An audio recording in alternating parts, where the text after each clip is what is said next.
Kamusta guys? Welcome back to our channel, and this is another segment of Spot the Difference! Yay! In this segment, we compare two or more products. Can be a brand to a brand, a product to product, a hack to a hack, anything under the sun. For today's video, we are going to compare two concealers na pwede mo na rin sabihing dupe ng isang international drugstore brand. I am talking about the SHAWILL Pro Conceal High Definition Concealer, also the LA Girl Pro Conceal HD. Disclaimer lang, the products that I'll be using, the techniques that I'll be doing may or may not work on you. Depende talaga yan sa product. Sensitive ba yung skin mo? These are all my opinions. It still depends on your experiences and feels, if which product do you prefer, which do you want the most. So if you want to know more of the products, and which one wins in this video, then please keep on watching.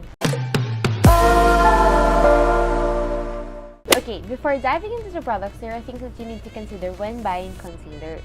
First, what do you want to conceal? Pimple, dark spots, redness, or you want it for brightening? Second is shade. Just like foundation, huwag matakot mag-try and test sa mga makeup stores if what ang shade na saktong-sakto sa'yo. If you're going to use it for brightening, then at least get a shade that is 2 times lighter than you. Actually, there are other concealers that has different colors. You call it color correcting. But we won't tackle it today.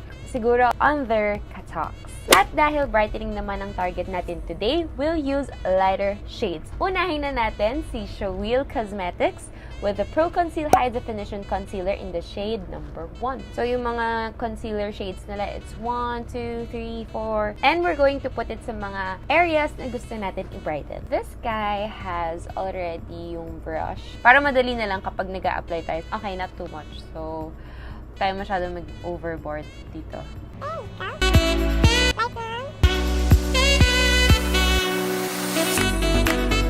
Lagay naman tayo dito. Siyempre, gusto din natin ma-brighten. At talagang ma-excite sila. Dito din.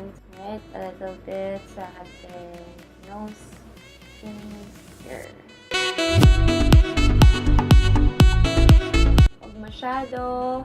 Gagamit tayo ng brush and do a stippling motion to achieve the full coverage look.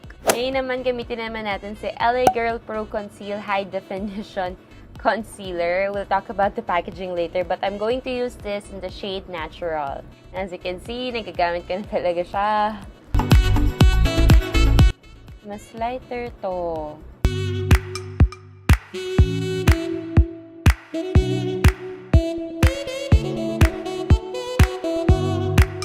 Kung ano man yung technique ng pag-blend natin ng concealer sa kanan, gagawin din natin sa kabila. Stippling motion.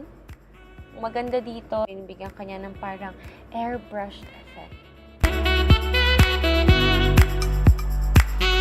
Wow! Can you see that? Mas nag-brighten talaga, oh. Buff lang natin pag kailangan para lang talagang mag-blend. Ano, nakikita mo na ba yung difference? Can you see the difference ba?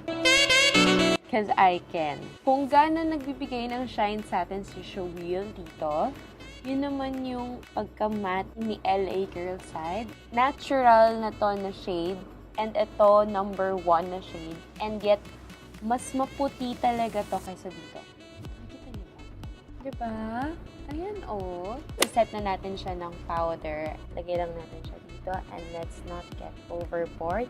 Hindi tayo magbe-bake, okay? This is it already with powder. And I don't see any difference actually. Pagka-set mo ng powder, pumantay na silang dalawa. I don't see any creasing ng product. Namumuo, wala rin naman. Okay naman silang dalawa. Let's finish the whole look and then we'll do the spot difference checklist. This is the final look.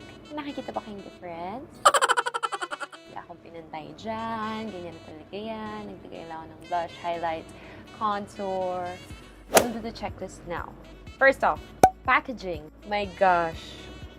Sobrang identical nila. As in, grabe. Kung hindi mo pa titignan, Hindi mo pa makikita na merong logo dito. Yung shade nila magkaiba kasi si SHAWILL, ang shades niya is by numbers. This one naman is by yung color. Parehas silang may brush sa tulo, so magkatulad talaga sila. Next is amount of product, and parehas silang merong 8 grams. Kay LA Girl nakalagay na agad dito na may 8 grams siya. Kay SHAWILL naman dito pa sa likod. Manufactured from Manila. Si LA Girl is an international drugstore brand distributed by California, USA. Versatility, both of them conceal blemish and anything that you want to conceal, and then pwede din siya for brightening. So again, depends sa shade na kukunin mo. Although si LA Girl kasi, sa nakita ko, siya yung may mga correcting. So meron din yung purple, yung yellow, orange. Although kasi itong si SHAWILL naman, meron siya nung mga darker shades lang, light to dark shade. Last but not the least is affordability. Girl, LA Girl Pro Conceal costs for 349 pesos sa isang tube. Pero naman tong si SHAWILL Pro Conceal High Definition Concealer is 288 pesos in a box, tas tatlong shades na siya. Like, tatlong shades. Now, I don't know if pwede ba sila magkakaparas na shades or pwedeng different. To conclude this video, they look and feel the same. Although, mas concentrated si LA Girl ng konti. Nakita nyo naman talaga naman nung kinuha ko yung lightest shade, talaga namang lightest shade yung binigay nila. Mas nag-brighten up, although nung nalagyan na ng setting powder, parehas na siya ng konti. Si SHAWILL naman, okay din naman yung consistency niya and yung coverage niya. From these two products, I don't see anything na hindi niya nagawa yung job. Yung coverage niya for the brightening, it's actually really, really good. I think the only thing that is a big winner between the two is the price point. I mean, girl, price of LA Girl, you can already get 3 SHAWILL concealers and cheaper pa yung price. Alam mo yun, it does the job din. If nagtitipid ka, why not go for the SHAWILL? Tatlo na agad yung mabibili mo. Pero kung hindi naman, LA Girl is actually really good din. Syempre, for me, kung na-ace mo yung lahat ng checklist, then panalo si SHAWILL. Kaya lang kasi, yun nga lang, medyo affordability lang talaga nagkatalo. Okay? And that is it for today for Spot the Difference. Give this video a thumbs up if you like it. Share to a friend you think that who needs this video. Don't forget to follow us on our social media accounts. We post there every day. Our Facebook is /drugqueens12. Our Instagram is @drug.queens. Thank you so much for watching. And I hope naging helpful tong video na to sa inyo. Let me know if which drugstore products you want me to feature in this segment. And I'll see you guys soon. Bye!